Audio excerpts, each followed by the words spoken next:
and follow, and Corey's going to take us down the road of, well, they say, you know what? I have a great tagline, but I'm not going to use it yet. Because I'll kick it off. There you go. You can do it all you want. So here's Corey to talk to you about some supersonic news. Yeah, cool. So you guys know we follow a bunch of different things here: cars, aviation, space stuff.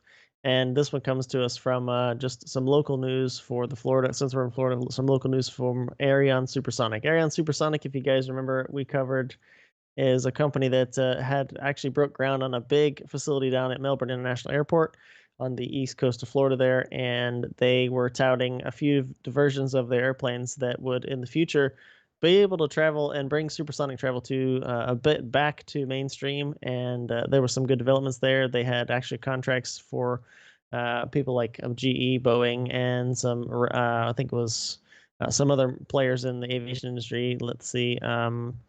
Who else was it? FlexJet and NetJets too, right? And so, long story short, just there were some tweets and some information on their website from last week. Everything looked normal. They were talking about sustainability in terms of their pipeline for fuel.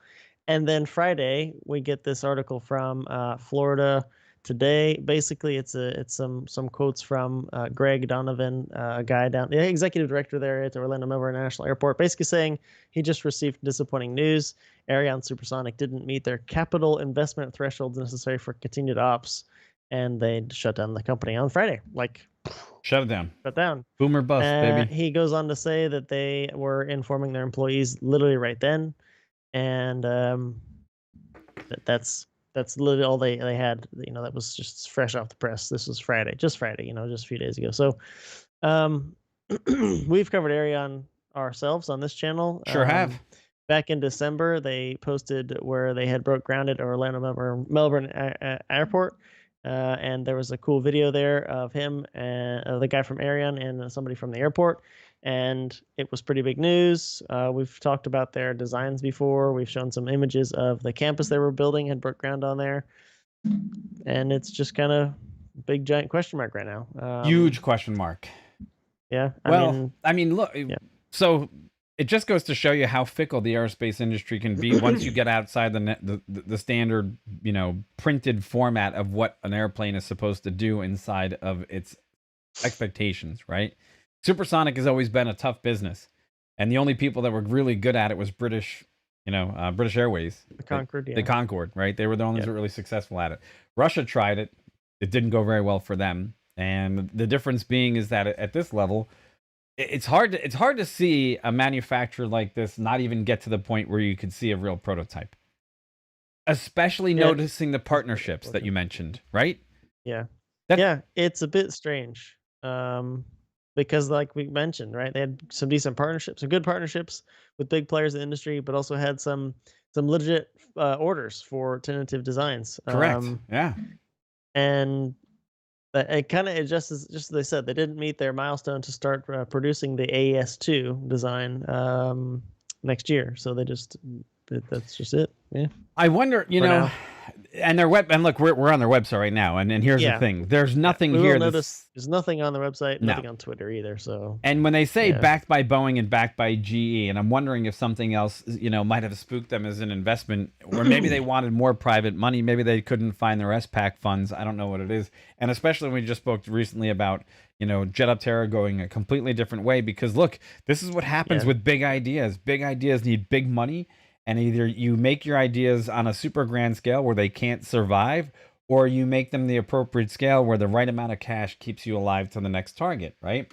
And it sounds like that's where this really went off the tracks for Aerion. And that's really sad, because having just spoken about another competitor that wants to turn around and give you $100 seat on an airplane 4 hours anywhere in supersonic transport, which is another lofty goal. Now it just makes you seem like, well, did that play something into this whole market strategy because maybe they just had a better on paper proposal?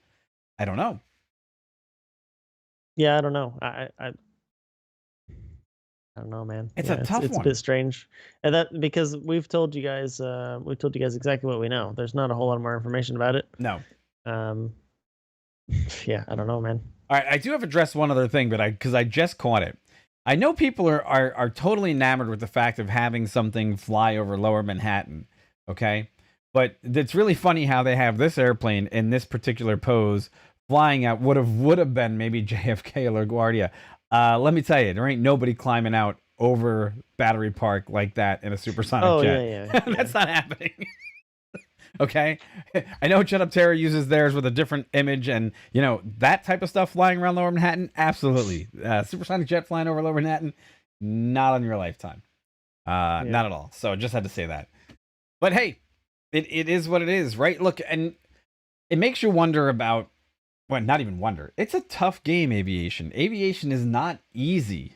You know, people keep thinking you just throw it up in the air and it works, and it doesn't, because there's been plenty of successful designs that have gone on to have very short-lived careers in aviation because of one flaw or another, and before you know it, it's obsolete, right?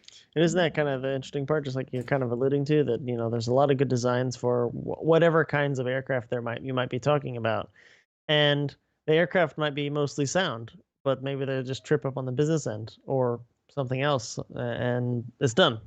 Here's a prime example. It had to have been maybe 15 years ago. Everyone touted the very light jet market, right? Diamond was in on it. You had the 500. You had so many other manufacturers. You had Cessna was bringing out their new Mustang, which actually did survive to marketplace. You had the Honda Jet. You had list after list of people that were throwing money at the very light jet market.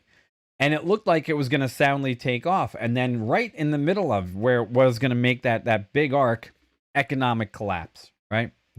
Shattered the market, but out of the ashes rises, you know, part ownership deals, and then people getting the net jets and other, you know, different types of those types of aircraft. But the aircraft missed the market. So what was the older airframes that were already in place actually survived, right? But the very light jet market didn't actually materialize in anything six seats or smaller. Some aircraft are out there now servicing that department, but it's much smaller than people thought. So it happens. It happens in the industry. Yeah. It is what it is, right?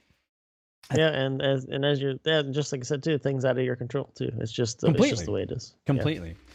Well, sad to see him go. Too bad. But we get to finish on a high note. That's right. Yeah, take it away. So thanks so much for following. Please follow, like, share, subscribe. We appreciate all of the support. And we'll pass it off to Mike for a little bit of space news. Good news, by the way. Good news. And I get to handle